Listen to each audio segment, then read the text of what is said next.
Hello there, good evening. All about the waiting game tonight. After 6 weeks of lockdown and counting, the entire country waiting to see when these restrictions will be eased. For football fans everywhere, well, they're just waiting to see if the season can be resumed.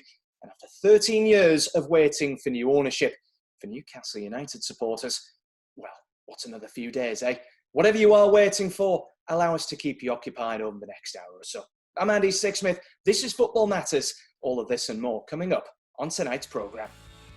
3 weeks ago, news broke of a breakthrough in the takeover of Newcastle United, and still the supporters wait for confirmation and completion of the deal. We'll have all the latest from St James's Park with Daily Mail football correspondent Craig Hope. Steps 3 to 7 may have been cancelled, but still confusion remains over the state of the National League. The season may be over, but how is it going to end? Non-league paper editor Matt Badcock joins us on the programme.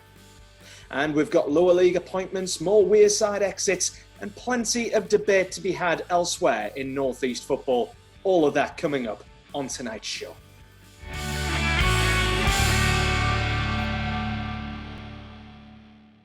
So much to get through, so little time, and it's a good thing I've got three of the very, very best around to help me through it and take up their now familiar punditry positions in the Football Matters hot seat, with his cans chilling in the fridge and together with thousands of other Newcastle United supporters hoping for some big news this week. Former Toon defender Olivier Bernard praying that we stop giving Newcastle headline billing sometime soon.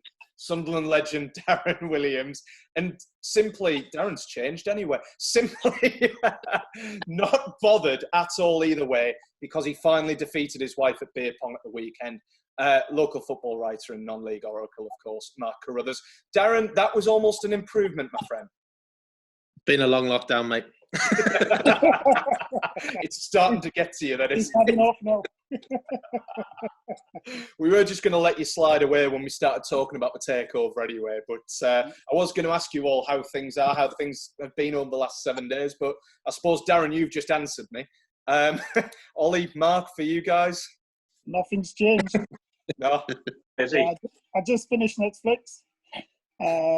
Finished Netflix? Yeah.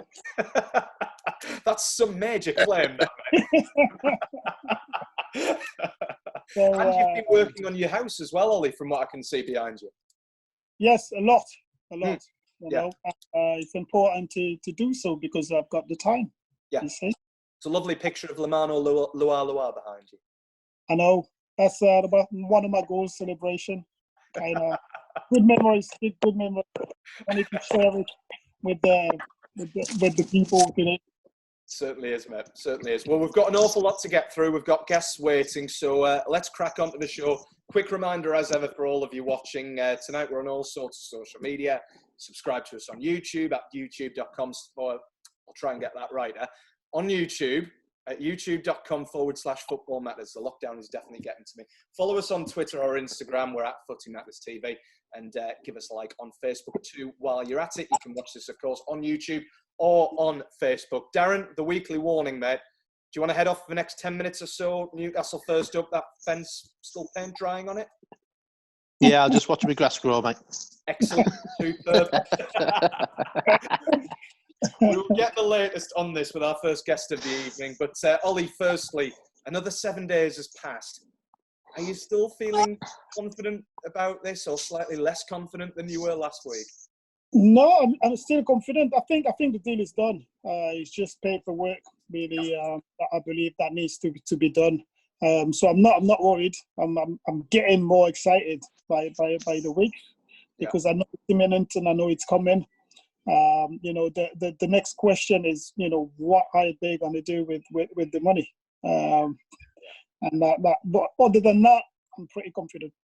And the smile came across your face. I've noticed you've edged to your right-hand side to cover off Loire and reveal Ollie Bernard in full celebration as well. Did either of you two notice that, Mark, Darren, or?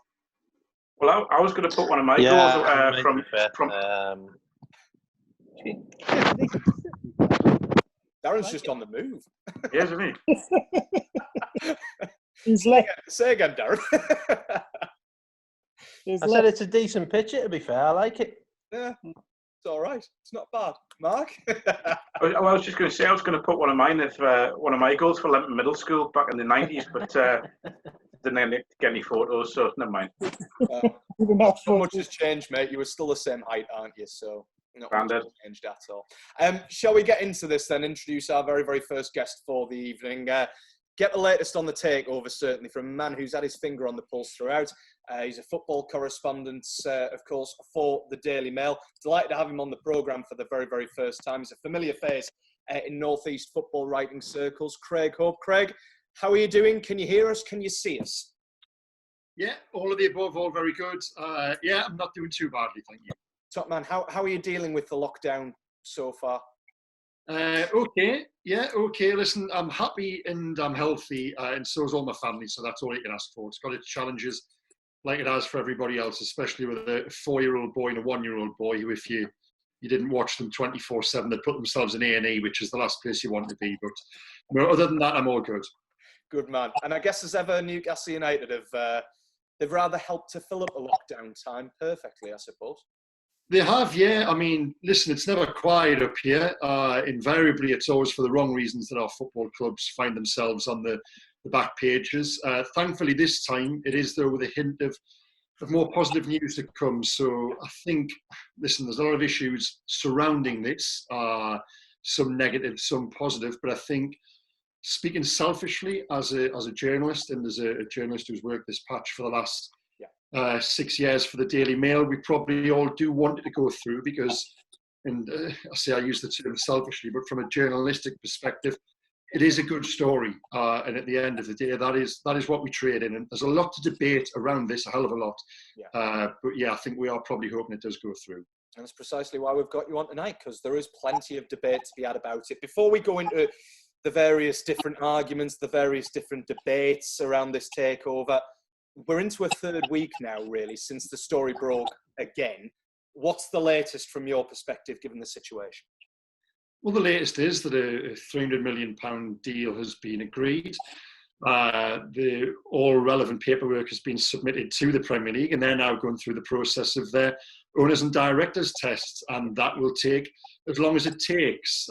Sources close to the deal suspect now that other issues have perhaps taken precedent with regards to the Premier League. I think they've obviously got very urgent matters in terms of trying to determine if and when Premier League football will return. So that may have just kicked the Newcastle can down the road a little bit. That though as well, we've got the very real issue of the allegations of piracy against the Saudi state. Now, given the Premier League has been very vigorous in its pursuit of legal action against Saudi Arabia because of accusations of piracy in the country, which the Saudis do deny.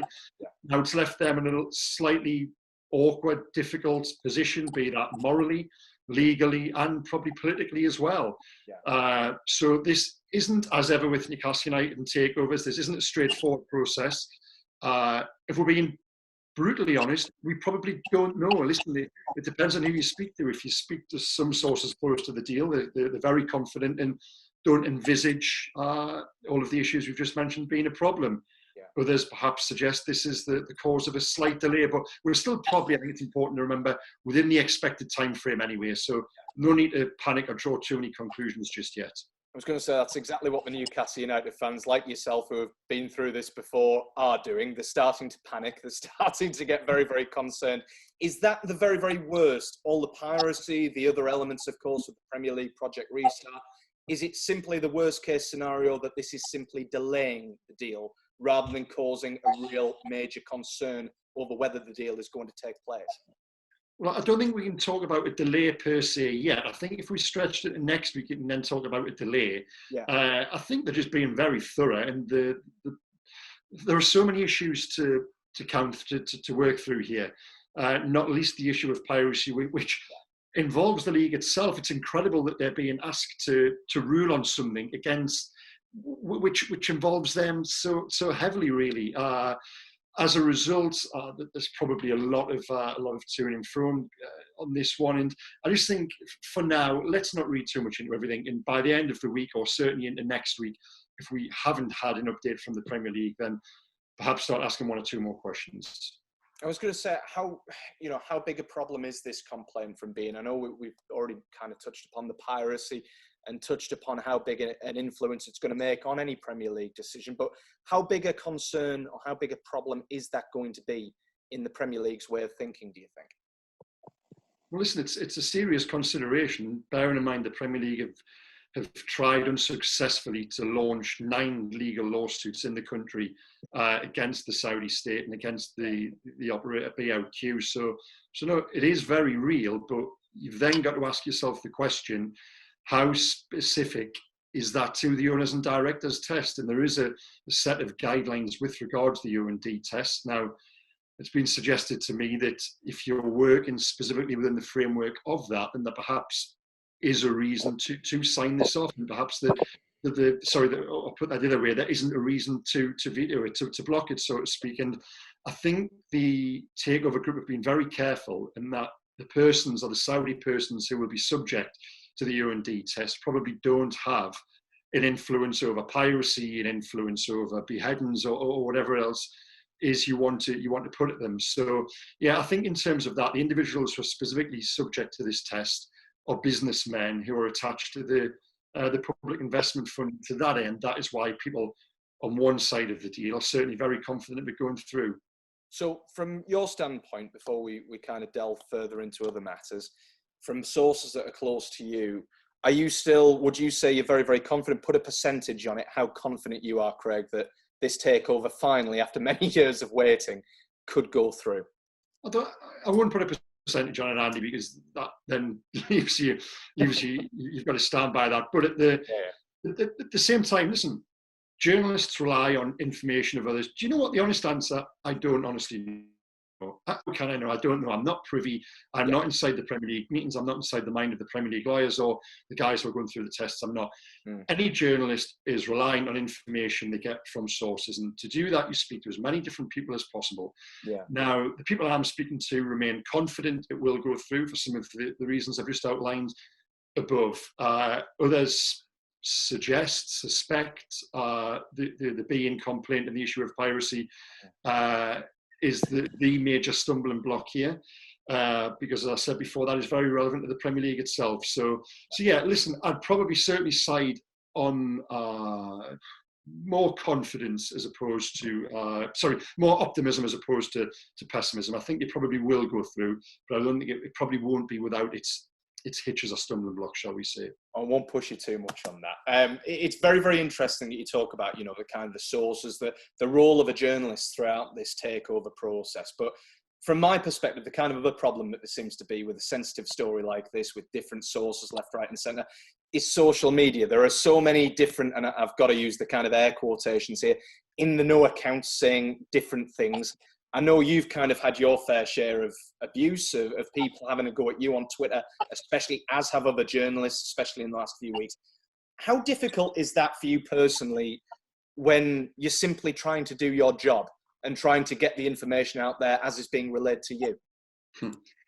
Now, I use the word problem here. The issue you've got perhaps with social media and with supporters of any club, so we're talking about Newcastle here, so I do include Newcastle in that, is that supporters on social media want to read what they want to believe.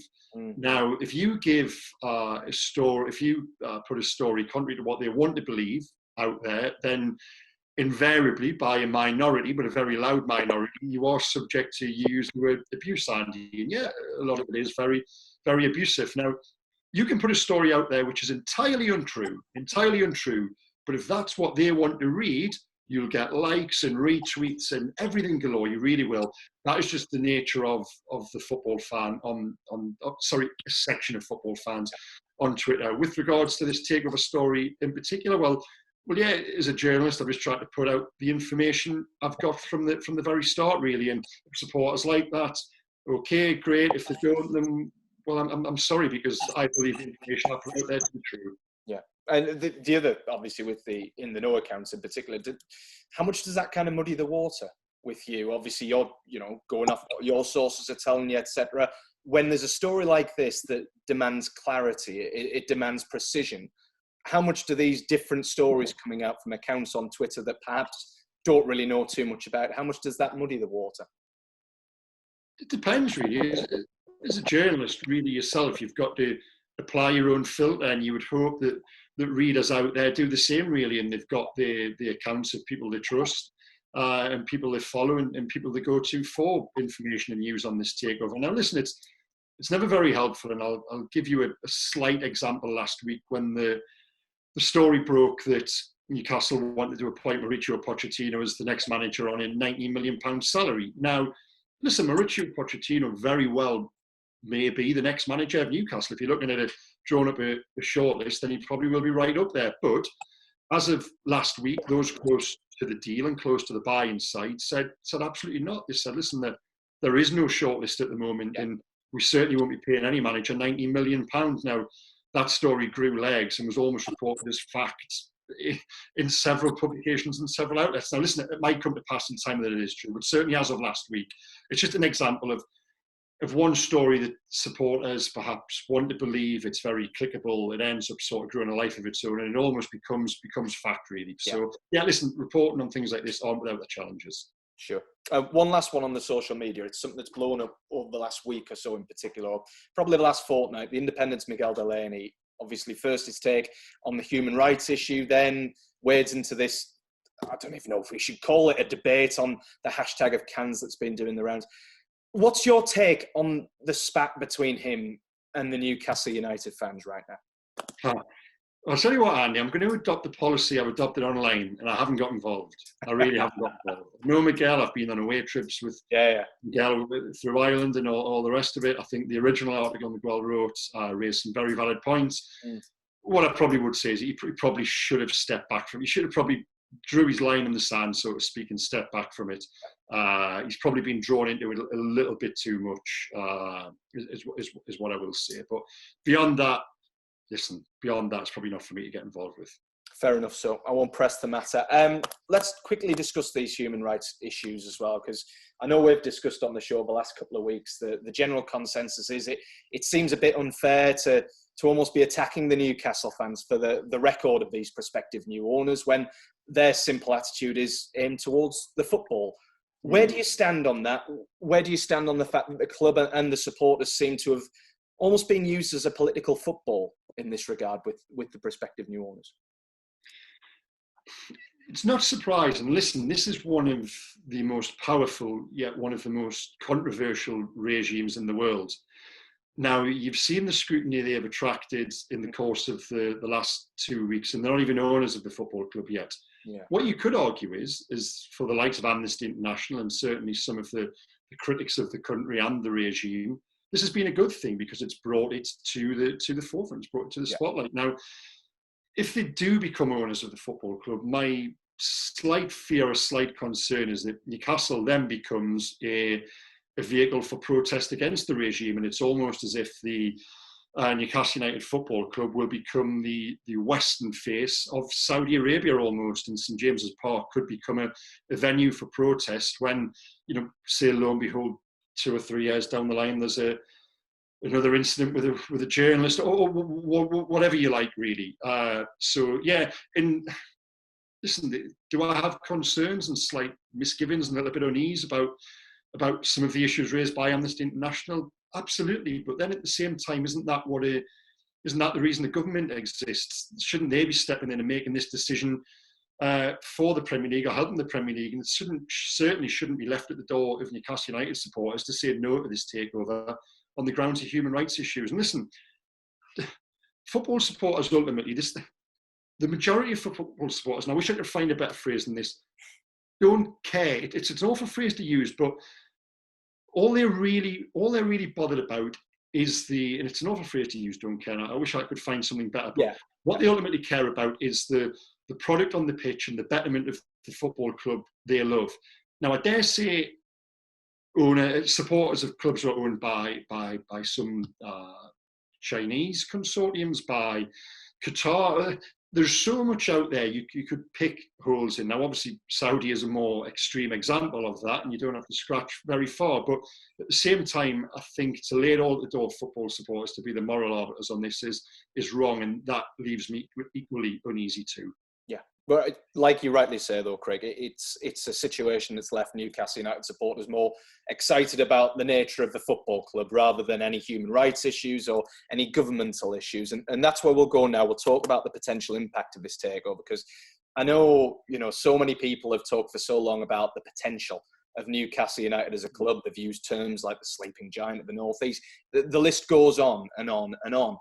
How much is this takeover, do you think, key to unlocking what we have described as Newcastle's vast potential for years? And what excites you most about this potential deal?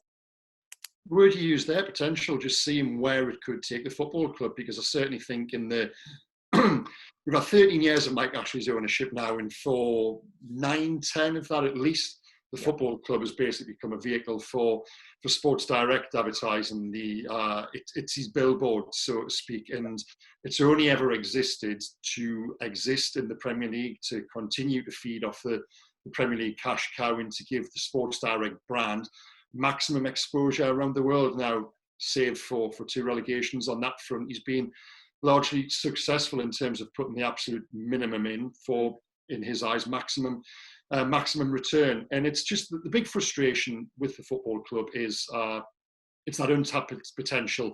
Having an owner who has no ambition for it to realise what it potentially could be. Now, this takeover could unlock that. It might not. They need to make a whole. It's not a case of just coming in and Mike Ashley's gone, all the evil, all the bad is removed, and all of a sudden everything's going to be great. It's not, because there's an awful lot of work to be done at that football club.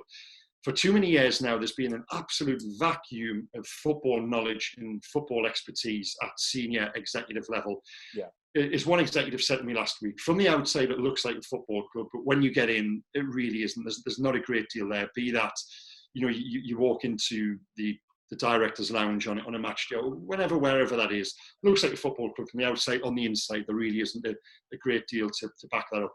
Yeah. But one thing in Mike Ashley's favour, he probably has left it on a fairly sound financial footing.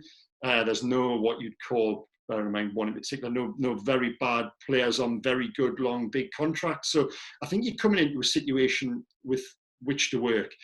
The obvious things to target straight away are the training ground, communication with supporters, the academy, and all the rest of it. But that part, everything else is probably there to install the right people, make better decisions, show a little bit of ambition, and just go about doing things properly, which allows this football club to be the brilliant entity and beacon of hope and ambition and whatever else you want to call it for the Northeast. You talk there about installing the right people. I know a lot of talk over the last few weeks, ever since the story has broken, has been about the managerial position.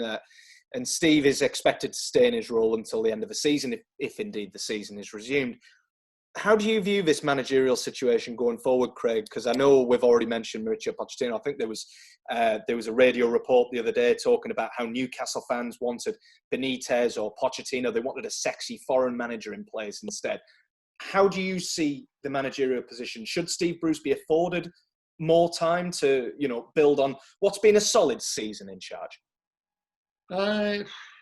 Listen, if the season does resume, I think Steve Bruce will be, I've written this already myself, that Steve Bruce will be given the 9 remaining games. Now, listen, if Steve Bruce wins the 9 remaining matches and takes the team to the FA Cup final, then I dare say there'll be a case for him to keep his job. If he doesn't, of course, which is unlikely, I think ultimately these new owners will probably look beyond Steve for a word better, but a more suitable manager, I'd say, to take the club forward and to take the club where they want to be, where they want to go. Okay. Couple of final ones from me. We know the impact that the takeover had on Manchester City. Obviously, we've seen that in the last 10, 12 years or so. Realistically, could you see Newcastle United experiencing a similar sort of journey to what Manchester City fans, to what Manchester City as a club have experienced in the last decade or so?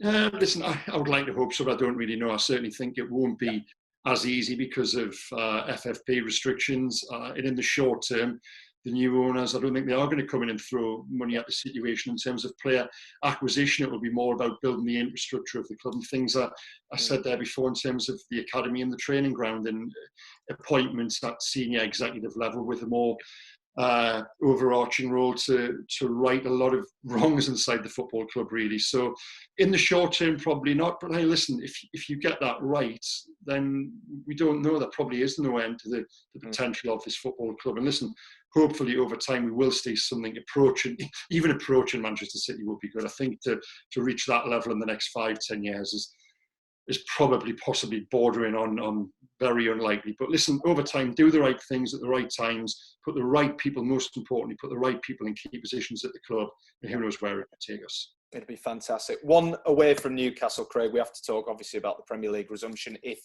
it is indeed even going to go ahead. The Premier League, of course, in discussions as it stands about this project restart. In your eyes, should they be restarting the season? Should they be resuming it? How do you think it should end? I mean, it's one of those where it's 6 of one and half a dozen of the other, I'm sure. It's a very, very difficult question to answer, and everyone has a different opinion. What's your stance on it? I'll give you 2 answers. First of all, as a journalist, selfishly, I probably wanted to return because we want something to report on, and I'm actually quite sick of the to and fro as to will they or won't they. So probably more than most, I want an answer either way, really.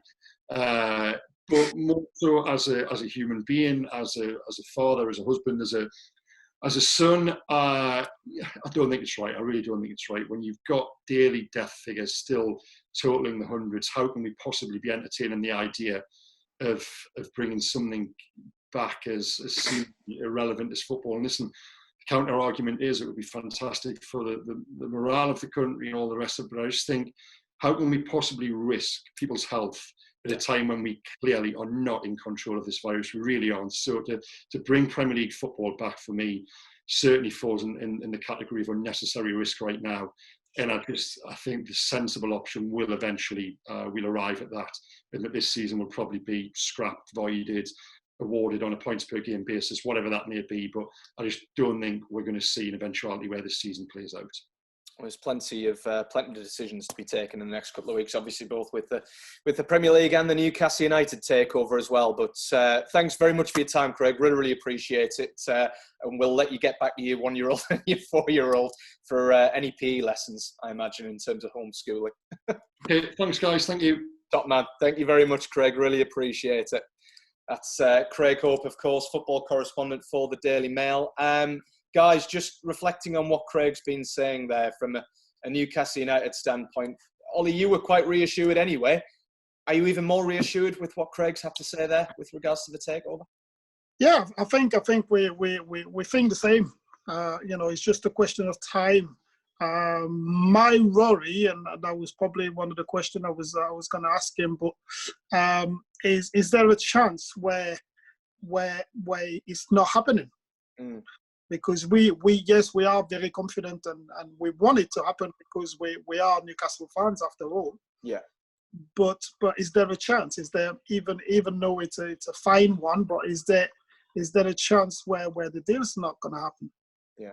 Mark, what do you think about that? I mean, from what Craig was saying quite early on, like you say, Olly, there, a very, very slim chance indeed of anything. This seems to be more of a delaying point with regards to the piracy rather than a final point. But how do you interpret it, Mark? I think it's probable it will go through, but until that deal's signed off by the Premier League, then there's no need to there's no need to get those cans out of the fridge yet. Until it is done, there's always something could come up. You don't know. We don't really know the depth of these investigations by the Premier League. Yeah. I would imagine if there was something significant, it would have come up by now.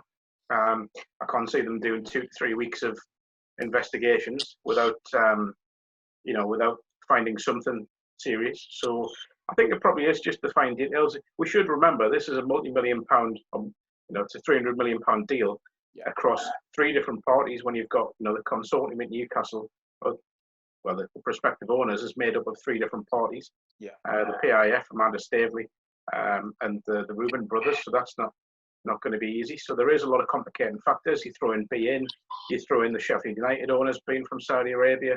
There's so much to do with this deal. I don't think we should have expected it to go through so quickly. So it's patience. But what I would say, if you look at Newcastle fans, have dealt with 13 years of underwhelming performances and underwhelming leadership at the top of the club. Yeah. Another week or two, before you get something that could help your club get to where you want it to be, it's worth the wait. Darren, finally, how delighted will you be when all this is over? No, I mean, I agree with the guys. It's gone on quite a bit now, and nothing of this stature, taking over a club, with this amount of money behind it is not going to be looked into till with a fine tooth comb, really. Yeah. Obviously, I think it will go through. However, you just, I agree with Ollie in that, you just don't know. There might be just something that, is just niggling away there in the background that might just spoil it. But I can't see it, not this far down the line, to be quite honest. I think, I think it will go through, but you just, unfortunately, it's about being patient, isn't it, really? Sure is. Well, we talked about the resumption of the Premier League there, and we're going to discuss it with you guys as well in a little bit. But we'll just quickly go on to the National League season over, I suppose, at least the playing season. They still need to work out how to resolve their respective campaigns. And I'm delighted to welcome onto the show our second guest right now, and that is Matthew Badcock, who is the editor of the non-league paper. And we're going to try and get him on now. He is just arriving into shots. Matthew, how are you doing? Can you hear us? He's connecting to audio. He's connected to audio. Can you hear us? Can you see us, Matthew? Hi, how are you? I'm not so bad, mate. How are you getting on? How's lockdown treating you? Oh, yes. Getting on. That's the best answer we've had so far. I'm enjoying some parts of it and other parts not, but some parts are all right. Vastly weighted in the, I presume, in the way of not enjoying it, I would have said. But, it needs must, I suppose. It's still very, very busy with you, I suppose, with all the news coming out of the National League. Just clarify the current situation as it stands with regards to the National League. So, it's... there's been no football, but it seems like there's been more to talk about than almost ever before. But the National League, there's a meeting tomorrow, Tuesday morning, and hopefully we're going to get a bit more. Always sort of tentative to say that it will be a final sort of resolution, because we kind of thought that things would happen before, and it gets rolled on, and deadlines have been pushed back. But the National League over the last sort of few weeks have been consulting with their clubs. First of all, they've asked them whether they want to cancel the season, the regular season, which they all have. And now we've got to this point where the clubs have been asked for their views on the feasibility of the playoffs. Whenever that may be further down the line, there's a lot of questions that can't sort of be answered at the moment. It doesn't have to necessarily be the same outcome for steps 1 and 2. There's a possibility that they will be different. But hopefully tomorrow we'll have a bit of a better idea. The clubs had to get all their views. It wasn't a vote as such. The first time they had to vote, where they voted overwhelmingly to sort of cancel the regular season. This isn't a vote as such. It's kind of they've been asked for their views and put their ideas ahead. It's been quite contentious. Lots of clubs in the playoffs not necessarily happy that clubs who won't have anything to do with it have been able to have their say, but the board will be meeting via, I assume, Zoom or some sort of internet calling system. Other video messaging tools are available, I'm sure. We've got to stop having Football Matters, by the way, on Monday evenings, because it seems like all the big news, all the meetings, everything like that take place on Tuesdays and Wednesdays. So I think that's going to be a topic for our post-production meeting after this episode. Matt, what I want to kind of touch upon with you, this decision to cancel. The National League said that it would bring a degree of certainty with regards to business implications for various clubs. Do you agree with that or not? I think there's something needs to be. We need certainty now. I mean, we spoke to some managers last week, sort of privately, and some in the playoffs, and they're saying, we need to know now, because there's other clubs that are able to get on with their business. If they're not involved in the playoffs, they're kind of already able to start talking, thinking about releasing players and everything that comes with that. I mean, sort of from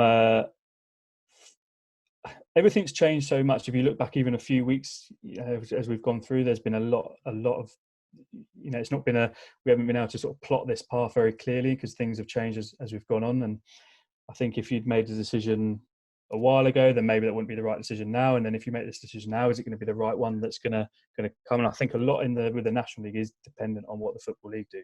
They're making a decision now, before the Football League make their decision. Is that the right way to go? It's difficult to really know until this is a lot of all this. I think is going to be a hindsight thing where everyone looks back and say, "Oh, that's what we could have, should have, would have."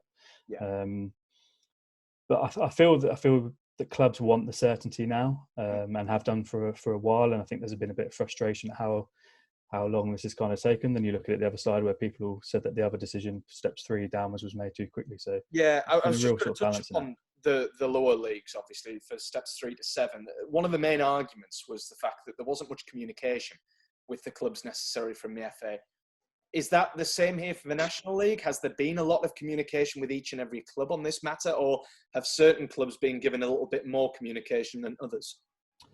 Well, you can speak to some managers who aren't sort of haven't been happy with the overall communication, and then this is the one thing with this whole process is we've spoken to so many different people and there's so many different views and opinions. It's across the country. It's quite remarkable, really. And you can sort of talk to someone and think, oh, yeah, actually, it's a good point, and sort of agree with them, and talk to someone else who almost has a different point, and you kind of go along with that. I think it needs to, a decision does need to be made. I think the fact that they've gone through this process and the way they're going about it is partly brought on by seeing the reaction that happened at step 3 downward, and they're being very, very careful to consult or look to be consulting and liaising with a lot of their clubs. And as I say, some clubs aren't happy that clubs who effectively have nothing to say in this playoff situation are getting a say. So I think there has been definitely the league noticed or took on board the reaction from further down, and they've been very careful to go through a sort of slightly different process. It's interesting we talk about that, and the National League taking stock of what has happened in steps 3 to 7 in particular. We had Jeff Thompson on from South Shields a couple of weeks ago, and very, very concerned, like I'm sure a lot of other chairmen, managers, etc., senior figures in the game, concerned about the integrity of the football pyramid as a whole with these different resolutions. And I'm going to use that word different. You've already talked about the different scenarios that are available and might be used even at National League, EFL level maybe. What's your take on that, Matt, about how much the integrity of the football pyramid is going to be affected, bearing in mind there are going to be, or potentially going to be, different decisions taken for steps 3 to 7, as there are in the National League, as there are in the EFL, as there are in the Premier League? Yeah, it's very difficult. I mean, as I'm saying, steps 1 to 2 may be completely different as well. And I kind of at the moment the sort of feeling I'm getting that it will sort of be the same outcome. But that is a very sort of potential. The letter that went out from the National League last week didn't mention anything to do with relegation between step 1 and 2.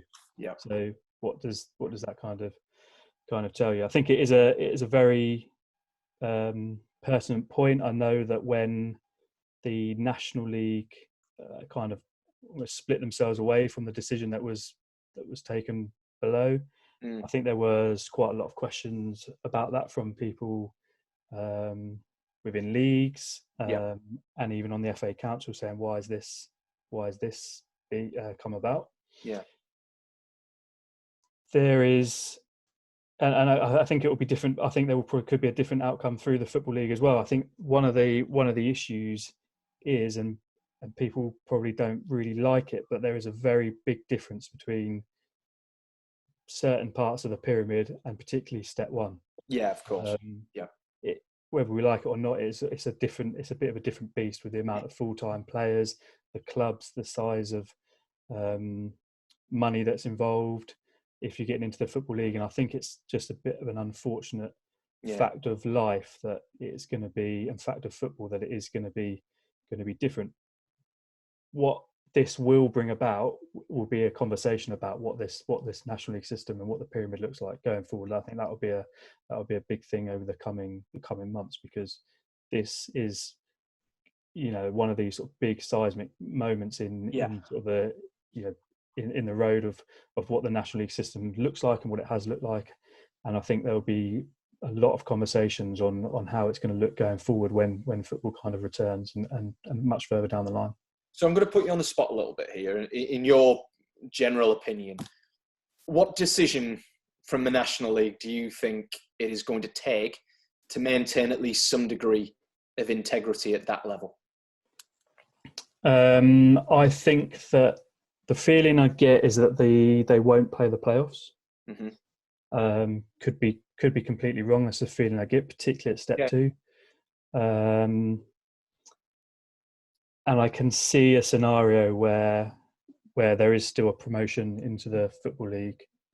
But I think so much of it hinges on what the Football League do. As I kind of said, if the Football League if League 2 play to a conclusion, then there will be. It's safe to assume that there should be promotion and relegation. Yeah. I don't know how that can. Personally, I don't know how that can happen. I don't see how the League 2 will be able to play to a conclusion behind closed doors. But is that not slightly helped by the positions, of course, and situations of Barrow, for instance, and of course what happened with Bury out of the Football League? Yeah, so it's slightly different to how it would normally be another year, because there is that vacancy. Yeah. The obvious difficulty is whether points per game is the right.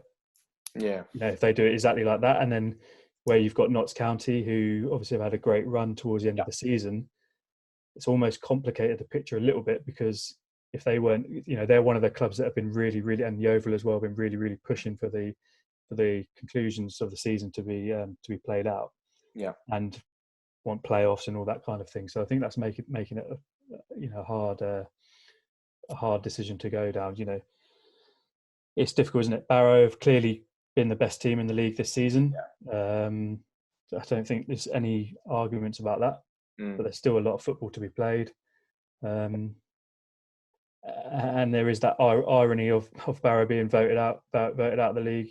Yeah. And now they're sort of technically coming down to a vote again, and sort of really feel for them. But people we talk to, they sort of get this feeling that there will be a promotion. Just one final one from me. If that is going to be the case, how much comeback do you think that is there going to be from certain clubs in the North and South divisions, in National League division? How much comeback is there going to be from those clubs who potentially were on the cusp of playoffs, in the playoff positions, well placed to do very, very well in that season? Do you believe there's going to be a lot of comeback from that? I think there'll be some very upset clubs if they don't go up from step 2. I think they've been quite open about that. Yeah. There was kind of a scenario that was being played out last week. People saying about potentially Barrow going up to replace to sort of take up that vacancy in the Football League. Yeah. Would leave one spot in the National League, and could the National League then push up, which would actually be Wealdstone on points per game. Yeah. There seemed to be an awful lot of rumours coming from lots of different people from different parts of the country saying that Chorley were going to possibly take voluntary relegation, and then would that then allow Kings Lynn to be pushed up, or another team to be pushed. Kings Lynn and York's obviously a bit of a different situation, where York are top, Kings Lynn will go top on points per game if they went that way. Yeah. Which isn't a given. But we asked Chorley that last week, and they completely flat out denied it and said they don't know where that's come from. So it feels like it's changing. I almost won't be surprised whatever happens, and then I'll be completely surprised at the same time, because I just can't.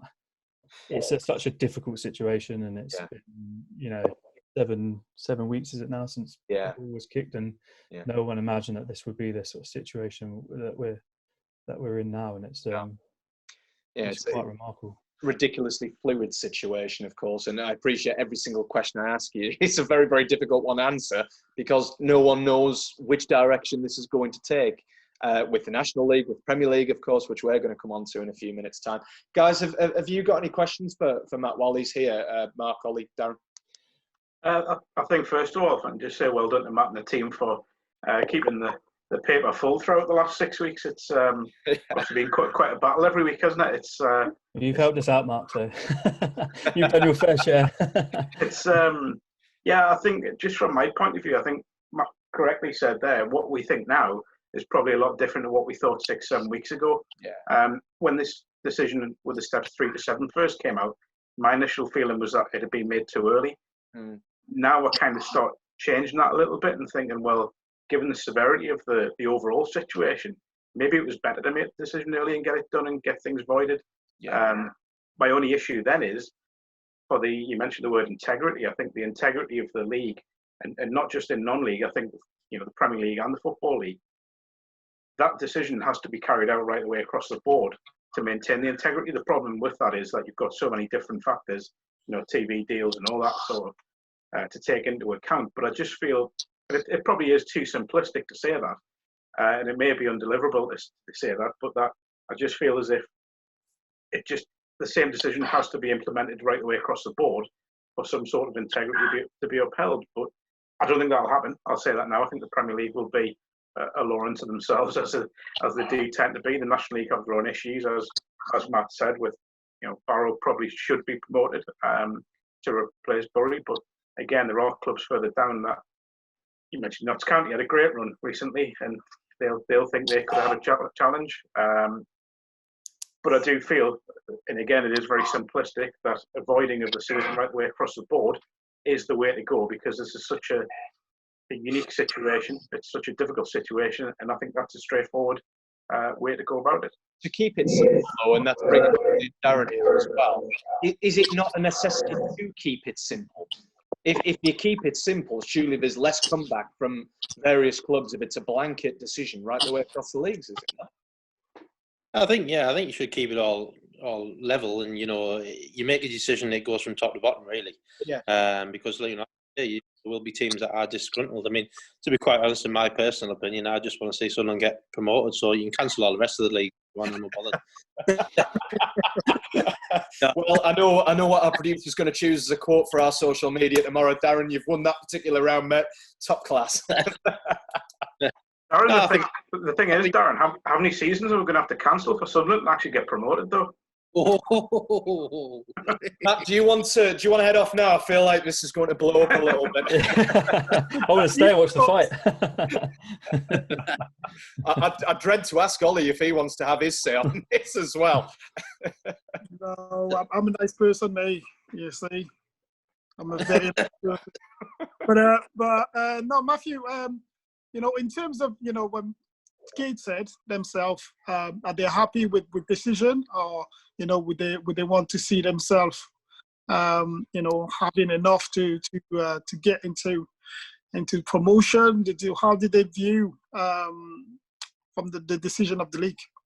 I think Mark, you spoke to Neil Pington last week, actually, didn't you? And they said that they don't think it should carry on, and they were one of the teams that they're out of the playoffs. But if you went to points per game again, whether that would happen or not is not a thing. But they would sort of be a beneficiary of that, and they would leap into the playoffs. But they've said that they don't think it should happen. That's right, Mark, isn't it? Yeah, absolutely. Neil, he was quite straightforward about it. I think on points per game they would leapfrog Spennymoor into the playoffs, which would, by the way, would be an amazing turnaround for Gateshead given where they were this time last year. But Neil was quite forthright about that he thinks it should be done and dusted, and then we'll prepare for next season, or at least trying to get the games restarted when it is safe to do so.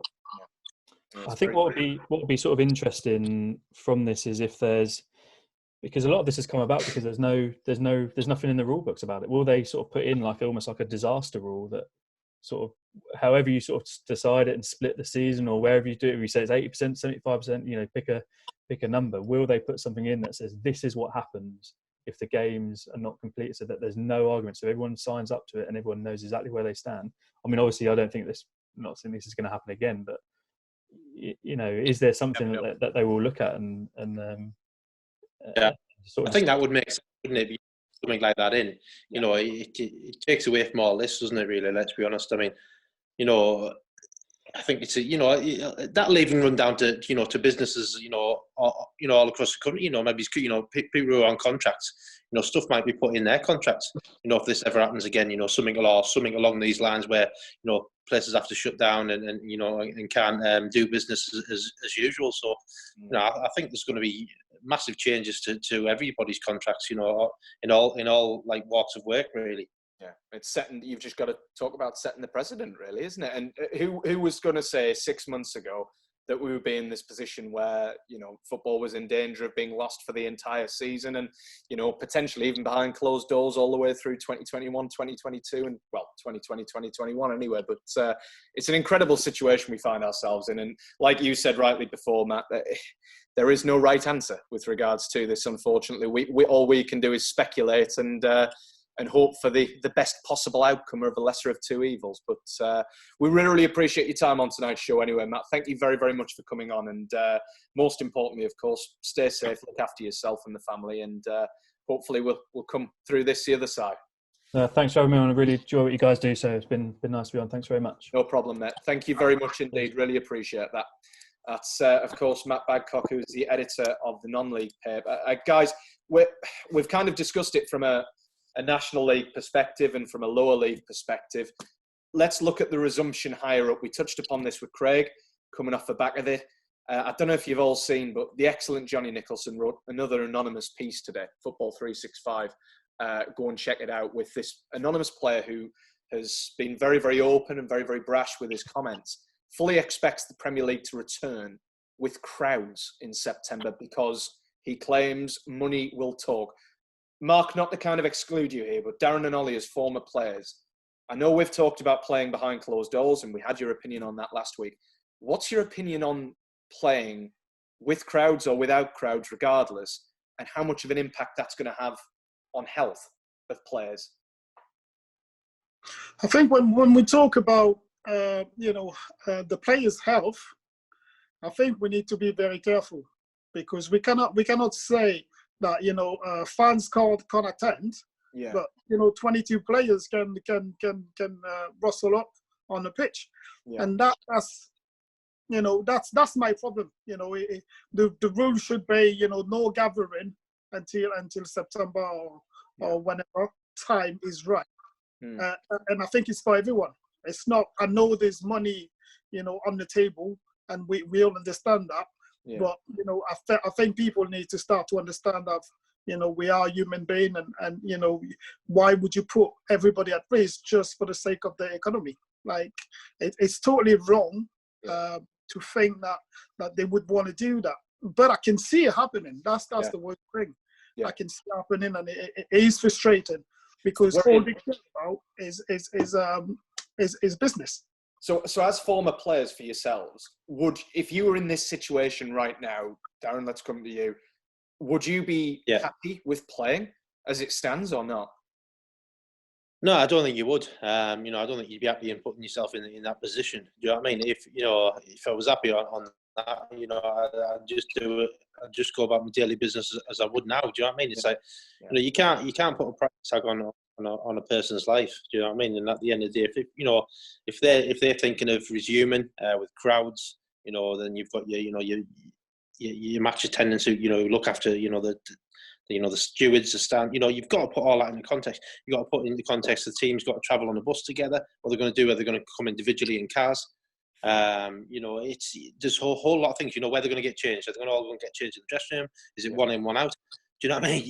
You're putting yourself in such a position where you're just opening it up, really. And I think realistically, if money does talk in it and it does start, then I don't agree with it. I really don't. I know we all love football, and we all love watching it. We all love attending it. Yeah. However, this is not something to take lightly. And I think common sense needs to be used here. And as much money as the Premier League's got, they've got to see sense. If they were to go ahead and play with the death toll as it is, and I'm not going to try and relay figures here because this isn't a political program, but of course an astronomically high death toll. Even as players, could you be fully focused on a game of football, regardless of what level you're playing at, if you knew that there'd been 30,000 deaths roughly up and down the country? I don't think anybody could fully focus at this time. I think it's been such a layoff, and it's not a layoff where you can just get yourself out and do what you want. Football wise, you can't go and attend a gym. You can't go. Lads are doing stuff from home or their own garden. Do you know what I mean? So, we talk about football and we talk about teams resuming because they're on a great run or a good run towards it. That doesn't matter. They could come back and be absolutely awful. Yeah. Do you know what I mean? There's nothing. There's nothing. Teams could go back and the teams who were maybe struggling could surprise you. Because you just don't know. In football, and I don't think there's a way around this. I think like we said, common sense just got to prevail over this. I think. And Ollie, could you realistically see it? Let's go back to this article on Football 365. Could you realistically see the Premier League in particular returning with crowds come September, as we find ourselves in this situation in May? I think that's the all across Europe. I think the date is September. I know the Liga in France will start back in September with only a three weeks pre-season in August. So I think everybody's kind of put in September as a date. We haven't officially done that in the UK, but I think a lot of people are seeing happening around, and they believe it's going to happen in the UK the same way. I do not agree with it. I just think, going into a challenge, would you want to go to a challenge of 50-50? I'm worried. I'm worried because I know money talks, and I know a club can force you to play. And that's the problem. That's the problem. I think it's I don't think club, and I hope club will realize that there's a bigger picture. The players' health is more important, but I don't see it happening. I think clubs are dependent on the TV money. I mean, if you don't get any TV money, a lot of clubs will probably go bust in nowadays, because they rely on it so much that they would force the player to play. And it's against the constitution. So let's just kind of bring a line underneath this. Mark, I know you've already kind of said which way you'd like to see it end, and that's a simple way. And in fairness, mate, like I said before, a simple way might be the very, very best way with regards to this. I'm going to put all three of you on the spot before we move on. What, in your opinions, is the best way to resolve the season? Let's take the Premier League and Championship, because obviously Leeds and West Brom are going to have a major say in this too. What, in your opinions, is the best way to resolve the season as it stands? I think I've already said I'll just void it. I know it's harsh on Liverpool. They are champions elect of the Premier League. They haven't won it yet. They haven't got over that line yet. So you can't just award them a title. I don't believe. I just think we're talking about people's lives here. This isn't a business. This isn't football. It's not about the sport. It's about people's lives. Yeah. You said there, Andy, we're approaching 30,000 people dead in the country. Yeah. No, a game of football, as much as we all love it, is largely irrelevant when it comes to the fact that we've lost that many people. Yeah. And when you're putting players who are, at the end of the day, and it's going to sound ridiculous, they are people's sons and husbands and brothers and whatever, friends. Yeah. The human beings, we kind of forget that sometimes about footballers. They are, at the end of the day, they are just human beings, and you can't put lives at risk for the sake of a game. It's just not fair on the players. It's not fair on the families and friends. So for me, you just void the season, and then you come back when it's, as close to 100% as we can be, ready to play again, and we've got past this horrible situation. That for me is the only way forward. Darren, Ollie, do you kind of agree with that one? Yeah, for me, it's the one that season avoid, no relegation, and we start all over again, and it should be across all leagues. Yeah, that should have been the case. No discussion. Something happened that is clearly bad for the country. Yeah. Full stop. Avoid it. Darren? Yeah, I think it's a void season. I think for me, the only thing I'd maybe look at is, if somebody had the biggest crowd in the league, they maybe get promoted automatically. But it's just because it's Sunderland. I love that we're going to end that segment on a very, very positive note. I'll tell you what, that would definitely headline Football Matters, Darren, if they decided to end the season with the biggest stadium attendance. Imagine the fume. Even more fume from Liverpool when Man United get the Premier League title. Oh, yes. Fantastic. I think we've come up with our own Football Matters way of ending the seasons there. So if anyone wants to contact us, get in touch with the producer on that one, and we're quite happy to put that forward as Darren Williams' idea, trademarked by Football Matters. Which leads us perfectly, Darren, you're going to be delighted about this, leads us perfectly on to our next talking point, which is Sunderland, of course. Who? Nice statement. Sorry, Ollie? What were you saying? The mighty red Miami. Oh, the mighty red Miami. I thought you were going to start chanting there, man. But we'd already sorted ourselves for clips on social media. Obviously, the statements released by Jim Rodwell, new chief executive at Sunderland, says the appointment doesn't affect any potential sale of the club, wants to put the club in a better state, made people happy, etc. But the big talking point, I think, for me from Sunderland over the past week is discussing another youth player leaving the club. Joe Hugill now is heading off to Manchester United. I saw Ross Gregory's tweet about this, that it's about 8 players aged between 15 and 16 that have left Sunderland now. Darren, how much is this lost generation now starting to damage Sunderland as a football club? Well, I mean, it is, it's a massive thing. And, I don't get it, to be quite honest. You want to try and keep hold of these, these lads and nurture them through. At the end of the day, they've not cost you millions, to get through the system. Yeah. If you get these lads, who are producing the goods, and Hugill, to say the least, he's gone and played obviously for the under-23s and done extremely well as well.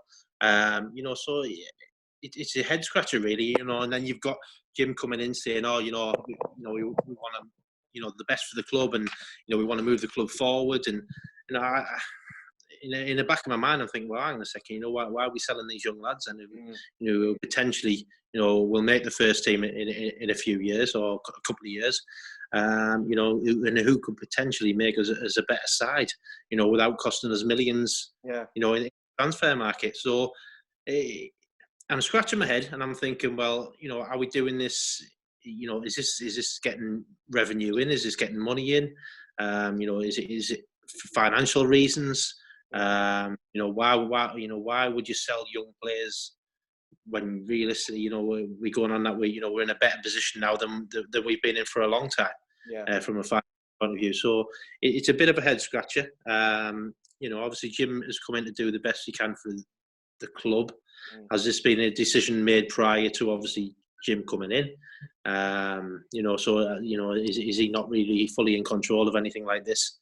But for me, I think you're taking away your assets, and you're selling them early, really, to be quite honest. Do you think, Darren, that the club can afford to keep them players, because it looks like a lost battle, from the outside in? Yeah, I know it's a strange one, all, to be quite honest. And like I say, mate, I'm not too sure, because these guys are coming through the system, and if this lad potentially could go on and be a very, very top player, yeah.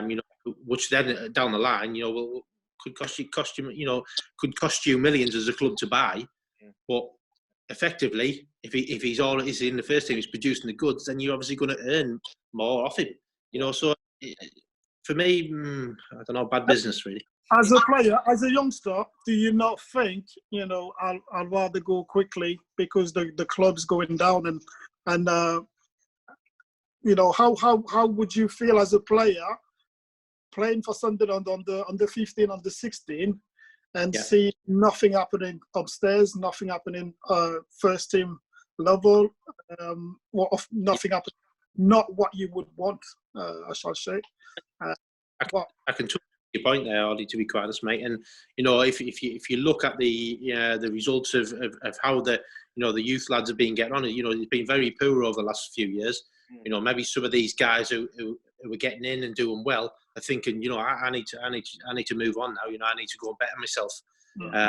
Do they want to be in sides that, as we've seen with the results of the year, this last season, Sunderland have taken some heavy defeats, at these levels, and these lads maybe, are looking beyond. You've got to put that down as a factor as well. I think the other thing for me is, just to throw my kind of 2 cents in, Darren, when you were, at Sunderland, it's your hometown. You want to desperately play for Sunderland, don't you? You want to wear the badge. You want to wear the famous red and white strip. You want to play. Careful, hang on, Ollie. You've had... I knew you were going to dive in there. You would want to, though, wouldn't you? As a youngster, 15-year-old who was a Sunderland boy, maybe. why are they not wanting, and why are they not super proud to be going out there and representing their club anymore, do you think? Doesn't exist anymore, that. Yeah, I think players have changed, mate, and the game's changed, and I think us. I mean, I speak obviously from my point of view. I'm sure Olly's the same. When you're coming through, you want to represent that. You want to get on the pitch. You want to be part and parcel of the club. However, I think Olly's right. It has changed, and people are different. I'm not saying any of these lads, that's their decision. But the factor is, like I said, we've touched on it. You look at the results, this season, it ain't been great for the youth level. It's been very poor. And just something like that need to change within Sunderland as well. Because is this the reason why we're losing these young lads? Is this the reason why these lads are going on to to other clubs? Mark, Olly, does anything else need to change at Sunderland? I hate myself for asking that open-ended question with Olly around. You want me to answer that? You want me to answer that? Go on then, mate. Dive in if you want. Dive in. They need a structure in place. They need to win games on a weekly basis, not one in 5. They need a bit more money, because I think right now they can't get any players. To my taste, they had a bunch of experienced players that they let go from May too quickly when they were going, through the leagues.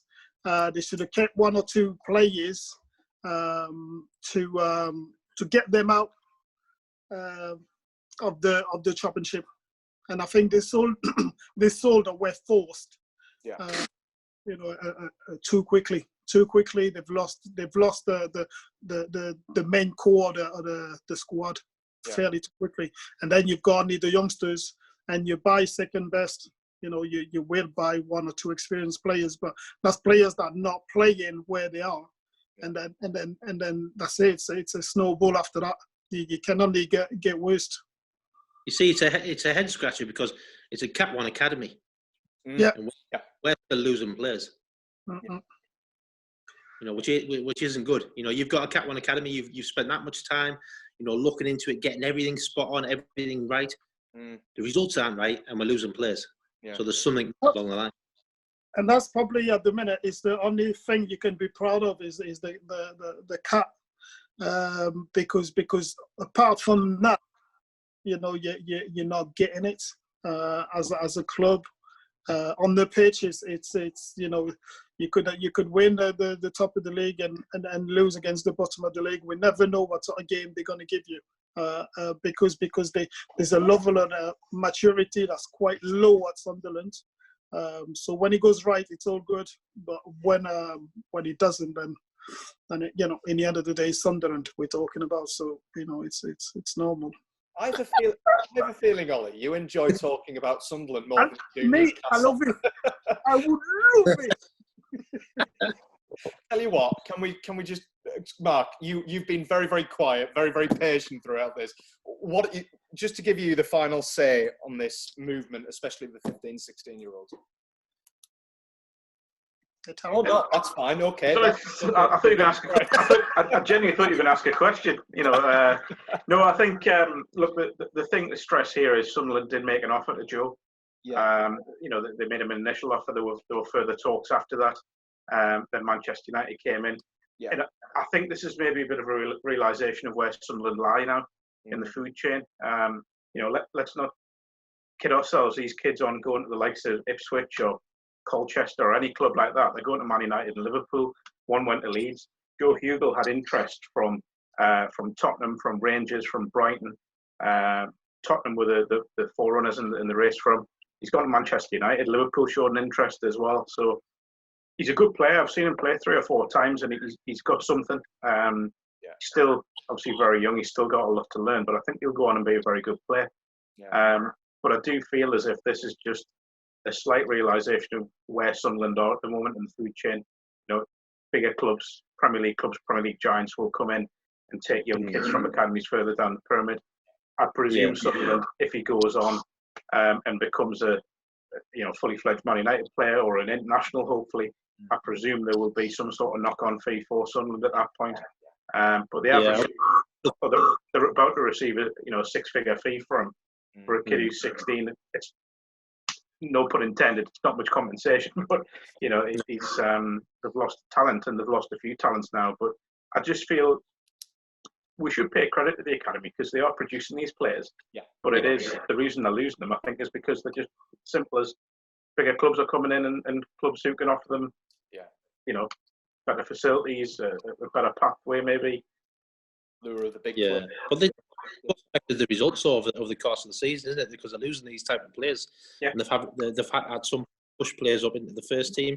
Yeah. The first team scored, obviously, effectively, then they don't play for the under 23s, etc. Yeah. But it is a concern because not all players who leave clubs for bigger clubs end up, becoming a superstar. They sometimes fall by the wayside, which is, which you think, well, it's a massive decision to make at such a young age. The thing is, as well, I had this argument with someone the other day that, and you guys will be able to answer this better than I can. If you're a young lad at a League One club, is that pathway to the first team not a little bit more straightforward than if you're at Man United, where you've got genuine world-class players? Is that how not you would view it as a player, or would that be how you guys would view it as players when you were younger? Maybe not players now. Is that what you mean by attitudes have changed? Yeah, well, I think because initially I was with Middlesbrough, and I got offered a YTS and a pro. However, I felt that my chances would be limited at the time, so obviously I left. And fortunately enough, Ricky Sabrasia he contacted me. I went to York, of all team. You wouldn't think go from Middlesbrough to York, but obviously that was my pathway, and obviously my pathway then was quicker than what I think it would have been at Middlesbrough. Yeah. It's different ways around it, though, is it? And, for the likes of Joe and for any of the 15, 16-year-old leaving Sunderland, you have to wish them the very, very best of luck. Clearly, like Mark has said, a very, very talented kid, and we wish him all the best at Manchester United. But Sunderland clearly have a bit of an issue to solve there in terms of losing their youngsters. Let's just move quickly on. Ollie, there's bits of other business, plenty of appointments in the lower leagues. Michael Nelson's coming at Blythe Spartans. Mark Bullock's coming at Wrighton to replace Tony Fawcett, who went to Whitley. The biggest one, arguably, we have to say, is it Durham? Didier Agathe in at Durham. Where on earth did that one come from, Ollie? No, we've met with Didier a couple of times. Obviously, we're good friends. I've met Didier through Laurent Robert when he was at Newcastle, so we spent a few summers together, and we played together with the Laurent Association back in his island. Yep. So and I know he's doing a kind of placement. So he's doing his UEFA, his pro license coming up, and I just wanted to take charge, coming in England and start his career in England. So it was very natural. I'm looking for a manager. He's looking for a club. And we came up with Durham doing the first team and the academy that we start as well in September. So he look after both the club and the academy that we just set up. How big a test, though, is that for him? Not just kind of coming into a country. I know he played at Aston Villa. I know, of course, he was rather a cult hero at Celtic, it has to be said. But coming into the Northern League or coming into the lower leagues and managing for the first time, it's a huge test for him, isn't it? It is a huge test, but we agreed that he was going to get the right support. I'm going to help him. We're still trying to bring another big head in the northeast. Yeah. And hopefully in the next couple of days, next Monday we'll probably have another chat. Because it's not next Tuesday morning, mate. We're all right with that. Things are going well for the club, but yeah, we will help him to adapt fairly quickly. He's not coming alone. He's coming with 2-3 players. Yeah. There's good things happening, to be honest. So I'm quite pleased with our appointment. The appointment is more of a friendship that we have than it's not that exceptional. It's just 2 mates talking and decided to do something together. Well, we can't wait to have him on the show, mate. I hope the request has already gone in. Yeah, I've asked him to refuse any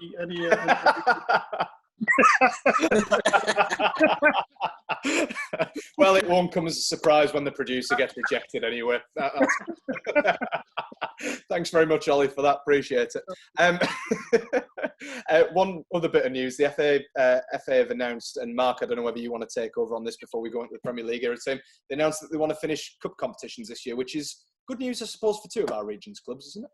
I think the key word there is that they want to, not necessarily that they will. They're going to explore every avenue, I think was the quote they used. Yes. To try and get it, to get the Vase, the FA Cup, the FA Trophy, the Women's Cup, to get everything finished. I hope it happens, for concert in heaven. I hope they get a chance to battle for that place at Wembley. I've got my own theories on how they should finish the Vase, but I think it's not very often I'll say this, but fair play to the FA for trying to get it done and trying to keep alive this dream of people playing at Wembley. I could be cynical and suggest it could be possibly because they make money from Wembley finals. I wouldn't do that, obviously. I'd say I could be cynical, but maybe. But I just feel as if, credit to them for at least trying to keep it going. So we'll see what happens. At the moment, it's still alive. And there are conversations going on weekly. They're taking advice from everyone. So at the moment, it is still there. I will just say I was going to jump in on Didier Gath there. Yes. The number 2, the assistant appointment, is going to be massive. You mentioned someone who has experience. I mean, it really has to be someone experienced, doesn't it? Who knows the area, who knows players in the area. It does. It's important that we find the right person. There's a few candidates who've got all the pro license and doing this, doing that. We encourage people to send the CV, but we are going to be very meticulous in who we're going to appoint, because it's got to be somebody who knows the Northern League ins and outs. So hopefully by next week we'll have somebody in place. How quickly did it take you to read through Darren Williams' CV, Ollie? That's actually didn't send his CV. It's not posted. Nine a year, mate. Probably because he's got bills to pay, probably. Also, as well, I think we're going to speak about more next week, but good luck to Michael Nelson at Spartans as well. Good appointment, and Malk Bullock at Wrighton and Crow Group as well. He's got a tough job to follow in Tony Fawcett, who did a good job over 3 years there, but good luck to both managers. I'm sure we'll talk about Spartans more next week. I wish we could have talked about more this week, but I promised my producer that we would keep this programme to under an hour this week with one less guest. And already I'm pretty sure it's about 15 minutes above the hour. And we've still got the Premier League era team to come. At least you viewers are getting value for your time, shall we say. We'll have the argument with the producer a little bit later. Sorry, Johnny, in advance. Let's finish things off then this week with the Premier League era team. Last week, 92-93, delivered a fair amount of debate. This week, we head to a year where the Newcastle Entertainers side took everybody's breath away, but ultimately fell short, where a certain Kevin Keegan rant became infamous. A year where an Eric Cantona-inspired Manchester United side claimed a domestic double, where a Dutchman by the name of Dennis Bergkamp appeared on the Premier League scene, and where a Geordie and Alan Shearer struck 5 hat-tricks to finish with 31 goals for a Blackburn Rovers side who ended their title defence in 7th. So, guys, plenty of choice here. Tremendous Premier League season. It was one of my favourite Premier League years that there is out there. Let's get into it. I don't think there's going to be too much debate over the goalkeeper, but stranger things have happened on this programme. Let's start with the master of ceremonies here, Ollie. Goalkeeper? David James. Okay, fair enough. Mark? Having witnessed Peter Schmeichel's heroics at first hand, I think it has to be Schmeichel. I think the amount of clean sheets he kept, particularly in the running,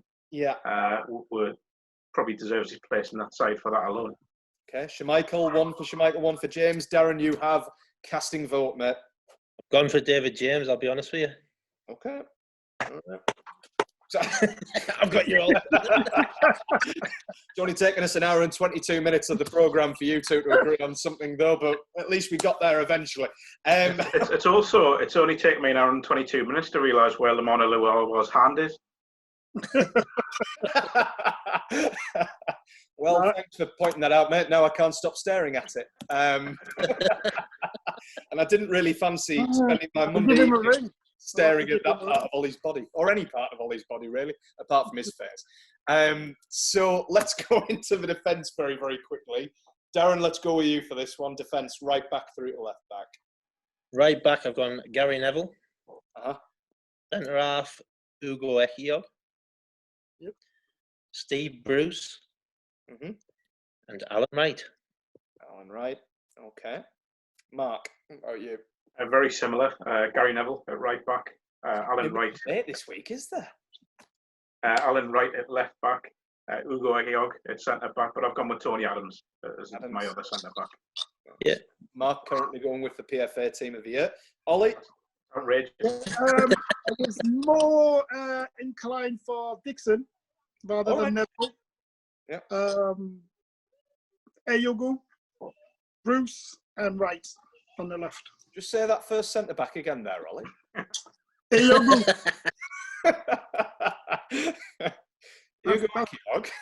That's the way you pronounce it. Eyogu. I see we've been pronouncing it wrong all these years. We have. It's the insight that is why you're on this programme, Ollie. It's not playing anymore, so don't worry about it. I know. Magically so. Okay, all right, let's debate on the defence. That's not too bad so far. Midfield, we've had a couple of strange choices in midfield over the last couple of weeks. Mark, let's start with you in midfield. Well, I've got to be honest, I've gone for 3 forwards, but given that one of them played given that one of them somehow managed to play in midfield last week, that's the way out here. Just play him in the hole. Yeah, so, well, right side midfield, Steve McManaman had a great year with Liverpool this season. Left side, Ginola. There's no other choice that could go in. It has to be Ginola. I'm waiting to hear Darren's take on that. Carry on. Centre midfield, I've gone with Cantona, horrendously, even though he's a forward. So there's a 4-3-3. And the other one, Robert Lee, who was instrumental in Newcastle's title challenge. Someone who I think often gets overlooked for how good he was at Newcastle. And the impact that he had on that spell under Keegan. But yeah, so McManaman, Cantona, Lee, Ginola. Weirdly enough, the same midfield as I've got. Ollie? Can I change mine now? So I went like Mark, I went with a midfield 3. Of course you did. Because I couldn't, my on top, I had to go with 3. That year was so I went for McManaman, Ginola, and Merson. I thought Merson as well. Had a decent season. Not much truck and back going on that midfield. No, I do feel sorry for the defence. I'm not attacking. Let's go forward. I can't wait to see this Durham City side coming forward like that. That's going to be amazing to watch. Darren, midfield. Yeah, Steve Stone. Steve Stone had a great season. Yeah, great. In the England. Jamie Redknapp, Roy Keane. Yep. And I had David Ginola, but I'm going to change it then. I'm only joking. I had David Ginola. He must have had a tremendous season if a Sunderland legend is going with David Ginola on the left wing. He must. He's a cracking player, though. Cracking to watch, even for a couple of seasons at Newcastle. Right, okay. That's pretty strong on the midfield. And amazingly, only one Cantona in there, which is quite incredible in itself. But we'll go through the forwards. This one's going to be interesting. Darren, let's go with you. Who's your strikers? I've actually pushed Big Eric up this week. Oh, good. We can go 4-3-3 now. Excellent. Okay, so we've got the partner. This is going to kill me. Alan Shearer. It's killed me. I've got two Newcastle. Yes, Darren, are you feeling all right? So what's going on? It's just lockdown, mate. It's got to me. Credit's due. You've got to go for the man. To be fair, you're right. You've been playing for about 3 weeks now. He produced again. 31 and 5 at X. And he was playing for Blackburn anyway. I was going to say Darren's got to get out that he was at Blackburn. Yeah. Still a Geordie, though. Yeah. Mark, I imagine Alan Shearer's going to feature in yours here. Yeah, I've got to be honest. I think we had a conversation on Saturday. I really want to put Robbie Fowler in because he was outstanding this year. And at the last minute, I've changed it. So I've gone with Ferdinand and Shearer up front. I knew you'd have gone for Ferdinand. Right, okay. Ollie, Shearer, surely? No? So my front three are Shearer, Ferdinand, and I hesitated between Fowler and Cantona. And who did you end up with? Fowler. Really? Okay. All right. I thought you'd have gone with Cantona just behind them, but... No, he won the title, don't get me wrong, but Fowler, for me, was a better all-round player. Fair enough. Okay. Big I just call. think Cantona's impact on that Man United side, again, in the second half of the season, I think he's got to be in. But it was more of a presence than anything else, you know. He did wonderful. But Fowler for me was sticking. It was banging goals. Well, don't worry, guys, because we're probably going to annoy a lot of people on social media by putting Eric Cantona in the midfield again. So I imagine this debate is entirely pointless when Eric Cantona lines up alongside Roy Keane in the centre of midfield and Patrick Vieira licks his lips. Sorry, you mispronounced Robert Leder. Sorry, Darren, say again. I said, wait till next week we'll be playing centre half. It's just retreating down the pitch. I like that idea. That good he can play anyway. The other name that I was going to throw in, and it wasn't really for the number of goals that he scored, it was for the manner in which he scored them. Tony Yeboah. Because I will never ever forget that goal he scored against Liverpool for Leeds, where he nearly broke the crossbar and nearly broke David James in half in the same motion. I've never seen a ball hit like that. Probably Scholes against Villa in later years, but Yeboah against Liverpool, the commentary alongside it, sensational. Doesn't do enough to get into the team, I don't think. But blooming heck. Not quite. He could hit a ball, as my dad used to say. Right, okay. I think that pretty much does it then, which, incredibly, not too much debate in that team. But as ever, we'll have a bit of a chat about it tonight. We'll blame producer Johnny for putting it all together. He'll be fuming if he has to switch his formation round to a 4-3-3 again. But needs must. It'll give him something to do. That pretty much just does about it for this week again. We are massively over time once again. But we don't mind. Thanks to our two guests tonight once again for Craig Hope and Matthew Badcock as well. Thanks as ever to you three as well. Mark, quiz Friday on Thursday as ever, isn't it? Yeah, 8:10 on Thursday night. This week it's an odd one out special. So the theme is odd ones out. So it'll be a selection of 20 lineups from famous games through the years, and you've got to identify which of the 4 players listed weren't in that starting lineup. So it's a tricky one. Sounds it. Precisely why I don't get involved in them, because I probably won't be hosting this programme ever again if I didn't end up with a score of 1 out of 20. To be fair, mate, one's generous. Very true. Especially if you throw in the odd dangerous question like you did with Alan Sunderland that time. But did Sunderland win the FA Cup in 1979? Yes, he did. I'm not bitter about it at all. Not really? Yeah, exactly, Ollie. That was my impression as well. Exactly my impression, mate. Listen, thanks again, guys. Really appreciate your time. We'll see you in 7 days, and we'll see you all in a week as well. As ever, football matters, health matters even more. Stay safe, stay inside. We are slowly but surely getting there. From me, Andy Sixsmith, from all of us here on Football Matters, we'll see you in 7 days. Take care. Bye for now.